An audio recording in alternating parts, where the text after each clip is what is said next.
रविवार की व्रत कथा। रविवार की व्रत की तरह ही इस व्रत की कथा भी रोचक है। प्राचीन काल में एक नगर में एक वृद्धा रहती थी। उनका नियम था कि वो हर रविवार घर आंगन गोबर से लीपकर भोजन तैयार करती और सूर्य देव को भोग लगाकर ही भोजन करती थी। ऐसा व्रत करने से उसका घर अनेक प्रकार के धन धान्य से पूर्ण था। श्री हरि की कृपा से घर में किसी प्रकार का विघ्न या दुख नहीं था। सब प्रकार से घर में आनंद रहता था। इस तरह कुछ दिन बीत जाने पर उसकी एक पड़ोसन, जिसकी गऊ का गोबर वो वृद्धा लाया करती थी, विचार करने लगी कि ये वृद्धा सर्वदा मेरी गऊ का गोबर ले जाती है, इसलिए अपनी गऊ को घर के भीतर बांधने लग गई। वृद्धा को गोबर ना मिलने से रविवार के दिन अपने घर को ना लीप सकी, इसलिए उसने ना तो भोजन बनाया, ना भगवान को भोग लगाया तथा स्वयं भी उसने भोजन नहीं किया। इस प्रकार उसने निराहार व्रत किया। रात्रि हो गई और वो भूखी सो गई। रात्रि में भगवान ने उसे स्वप्न दिया और भोजन ना बनाने तथा लगाने का कारण पूछा। वृद्धा ने गोबर ना मिलने का कारण सुनाया।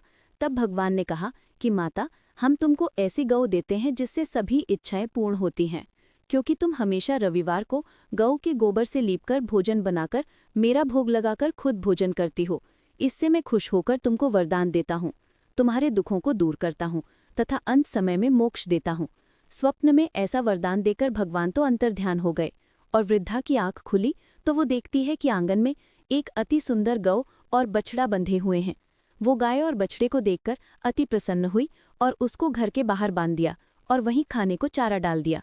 जब उसकी पड़ोसन वृद्धा ने घर के बाहर एक अति सुंदर गौ और बछड़े को देखा तो द्वेष के कारण उसका हृदय जल उठा और उसने देखा कि गाय ने सोने का गोबर किया, तो वो उस गाय का गोबर ले गई और अपनी गाय का गोबर उसकी जगह रख गई। वो नित्य प्रति ऐसा ही करती रही और सीधी साधी वृद्धा को इसकी खबर नहीं होने दी। तब सर्वव्यापी ईश्वर ने सोचा कि चालाक पड़ोसन के कर्म से वृद्धा ठगी जा रही है, तो ईश्वर ने संध्या के समय अपनी माया से बड़े जोर की आंधी चला दी। वृद्धा ने आंधी के भय से अपनी गऊ को भीतर बांध लिया। प्रातःकाल जब वृद्धा ने देखा कि गऊ ने सोने का गोबर दिया तो उसके आश्चर्य की सीमा न रही और वो प्रतिदिन गऊ को घर के भीतर ही बांधने लगी। उधर पड़ोसन ने देखा कि बुढ़िया गऊ को घर के भीतर बांधने लगी है और उसका सोने का गोबर उठाने का दाव नहीं चल रहा, तो वो ईर्ष्या और डाह से जल उठी और कुछ उपाय न देख पड़ोसन ने उस देश के राजा की सभा में जाकर कहा, महाराज, मेरे पड़ोस में एक वृद्धा के पास ऐसी गऊ है जो आप जैसे राजाओं के ही योग्य है। वो नित्य सोने का गोबर देती है, वो सोने से प्रजा का पालन करिए। वो वृद्धा इतने सोने का क्या करेगी? राजा ने ये बात सुनकर अपने दूतों को वृद्धा के घर से गऊ लाने की आज्ञा दी। वृद्धा प्रातः ईश्वर का भोग लगा भोजन ग्रहण करने जा ही रही थी कि राजा के कर्मचारी गऊ खोलकर ले गए। वृद्धा काफी रोई चिल्लाई, किंतु कर्मचारियों के समक्ष कोई क्या कहता।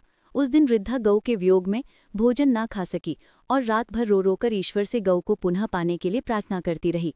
उधर राजा गऊ को देखकर बहुत प्रसन्न हुआ, लेकिन सुबह जैसे ही वो उठा, सारा महल गोबर से भरा दिखाई देने लगा। राजा ये देख घबरा गया।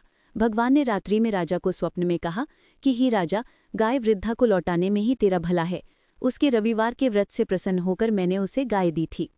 प्रातः होते ही राजा ने वृद्धा को बुलाकर बहुत से धन के साथ सम्मान सहित गऊ बछड़ा लौटा दिया। उसकी पड़ोसन को बुलाकर उचित दंड दिया। इतना करने के बाद राजा के महल से गंदगी दूर हुई। उसी दिन से राजा ने नगरवासियों को आदेश दिया कि राज्य की तथा अपनी समस्त मनोकामनाओं की पूर्ति के लिए रविवार का व्रत रखा करो। व्रत करने से नगर के लोग सुखी जीवन व्यतीत करने लगे। कोई भी बीमारी तथा प्रकृति का प्रकोप उस नगर पर नहीं होता था। सारी प्रजा सुख से रहने लगी। बोलो सूर्य नारायण भगवान की जय।